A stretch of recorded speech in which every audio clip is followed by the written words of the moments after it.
Hare Krishna, the second shloka from the second chapter of the Bhagavad Gita, that is, contents of the Gita summarized. So, in the first shloka, we see that Krishna finally begins speaking the following words to Arjuna, right? So, let's see what it is.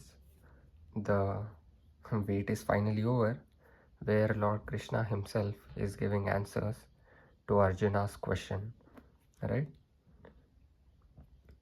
His ears were very eager to listen to his answers, right? So let's just begin it. Shri Bhagavan Uvacha Kutastva Kashamala Idam Vishame Samupasthitam Anarya Jushtam Asvargyam Akirti Karam Arjuna. Let me read it once again. Shri Bhagavan Uvacha Kutastva Kashmalam Idam Vishame Samupasthitam Anarya Jushtam Asvargyam Akirti Karam Arjuna. The Supreme Personality of Godhead said, "My dear Arjuna, how have these impurities come upon you? They are not at all befitting a man who knows the value of life. They lead not to higher planets but to infamy." So here Krishna also did not expect such he did not expect such a thing from Arjuna, right? A great man who was a great devotion, who was a great warrior, and he was the perfect man, right? So from nowhere did Krishna expect Arjuna to be in this state, right, of helplessness. So he says that. Let's read the purport. Krishna and the Supreme Personality of Godhead are identical. Therefore, Lord Krishna is referred to as Bhagwan. Throughout the Gita, Bhagwan is the ultimate in the Absolute Truth. The Absolute Truth is realized in three phases of understanding, namely Brahman, or the impersonal, all-pervasive spirit, Paramatma, or the localized aspect of the Supreme within the heart of all living entities, and Bhagwan, or the Supreme Personality of Godhead, Lord Krishna. So here, the Bhagwan itself is represented as Krishna, right? So it is said that Lord Krishna is himself the Paramatma, right? He's the Ananta. There is nothing beyond Krishna, and Krishna is the absolute truth. So that's what this meant. In the Srimad Bhagavatam, this conception of the absolute truth is thus explained.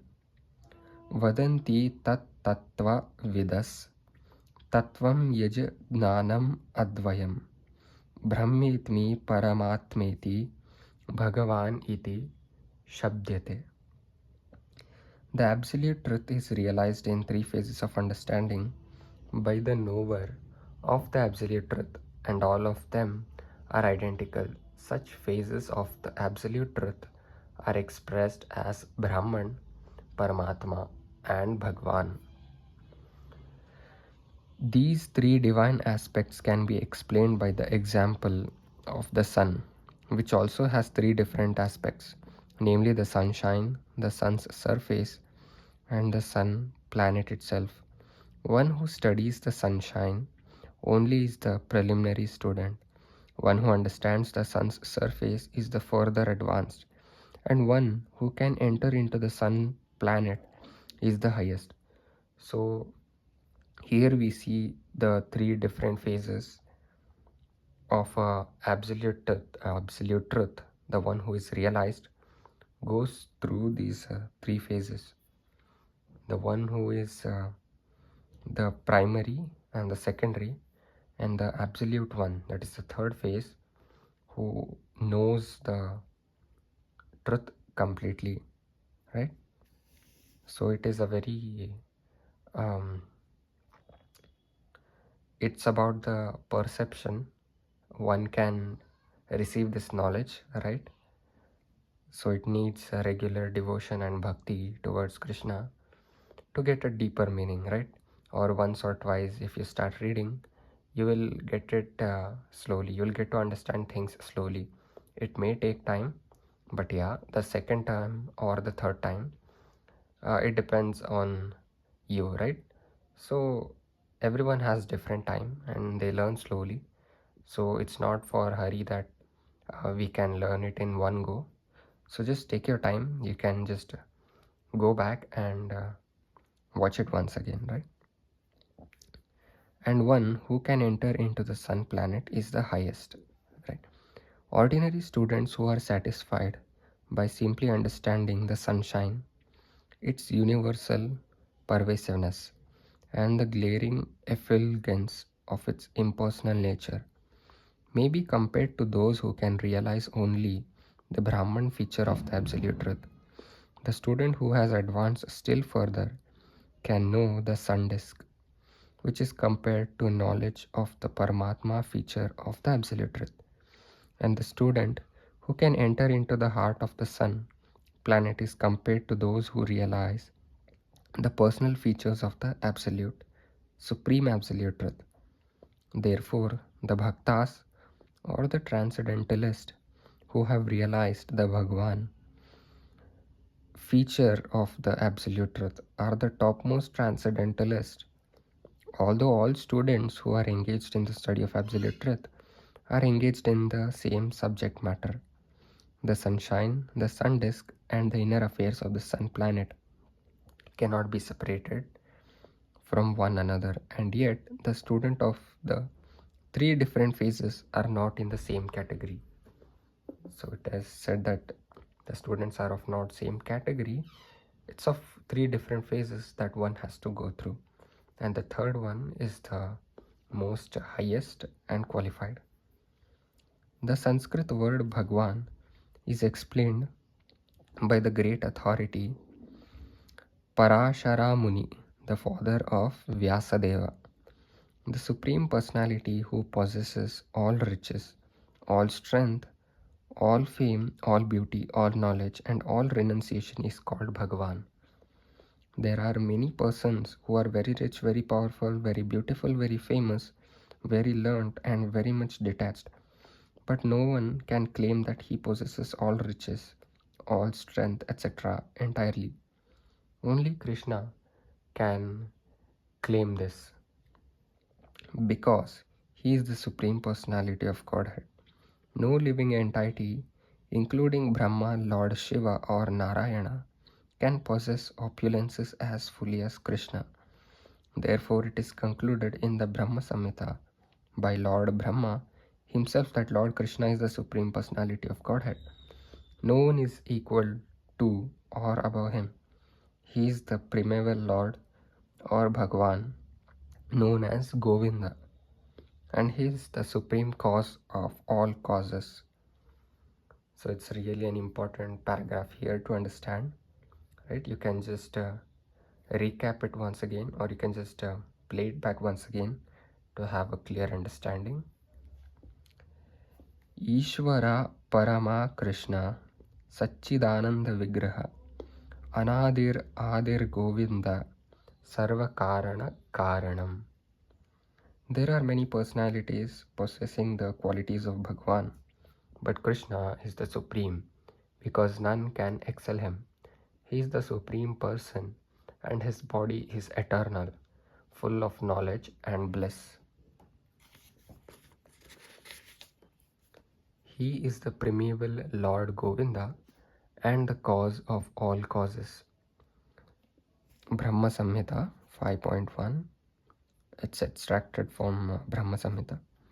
In the Bhagavatam also there is a list of many incarnations of the Supreme Personality of Godhead. But Krishna is described as the original personality of Godhead, from whom many incarnations and personalities of Godhead expand. Ete chamsha kalaha Pumsa Krishnastu Bhagavan Swayam Indrari Vyakulam Lokam Mridayanti Yuge Yuge. Please, I'm really sorry if I have mistaken the pronunciation.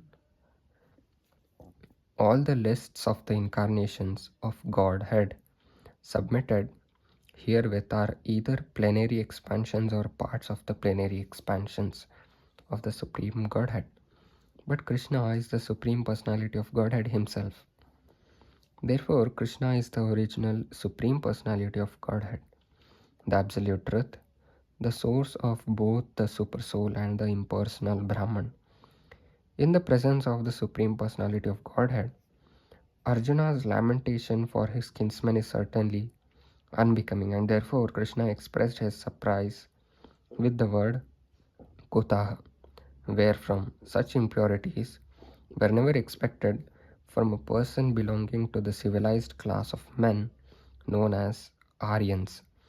The word Aryan is applicable to persons who know the value of life and have a civilization based on spiritual realization.